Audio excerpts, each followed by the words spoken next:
नमस्कार मित्रांनो, सिनेमा विश्वातून अतिशय दुःखद बातमी समोर आलेली असून एका दिग्गज अभिनेत्याने या जगातून अकाली एक्झिट घेतलेली आहे. पाहूया संपूर्ण बातमी. तत्पूर्वी आपण जर तारांगण या मराठी यूट्यूब चॅनलला सबस्क्राईब केलं नसेल तर एकदा नक्की सबस्क्राईब करून घ्या. सिनेमातील सुप्रसिद्ध कलाकार थक्काली श्रीनिवासन यांचं काल निधन झालेलं आहे. ते भारतातील उत्तम कलाकारांपैकी एक होते, ज्यांनी आपल्या अभिनय कारकिर्दीत ॲक्टिंग, म्युझिक आणि दिग्दर्शनात छाप पाडली होती.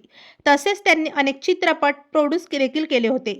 गेल्या काही वर्षापासून ते गंभीर आजाराशी झुंज देत होते. दीर्घ आजाराने बंगळुरू येथील त्यांचे निधन झाल्याची माहिती समोर आलेली आहे.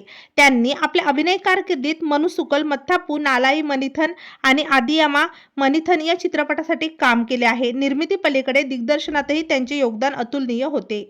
दिग्दर्शना व्यतिरिक्त त्यांनी आपल्या कारकिर्दीत अनेक चित्रपटांसाठी संगीतही दिलं. चित्रपटसृष्टीने एक महान अभिनेता, चित्रपट निर्माताच नाही तर एक दयाळू व्यक्तीही गमावल्याची भावना थक्काली श्रीनिवासन यांच्या निधनानंतर व्यक्त केली जात आहे. त्यांच्या कुटुंबावर मोठी शोककळा पसरलेली आहे. तेव्हा मित्रांनो, आपल्या तारांगण या मराठी यूट्यूब चॅनलतर्फे सुप्रसिद्ध ज्येष्ठ अभिनेते थक्काली श्रीनिवासन यांना भावपूर्ण श्रद्धांजली.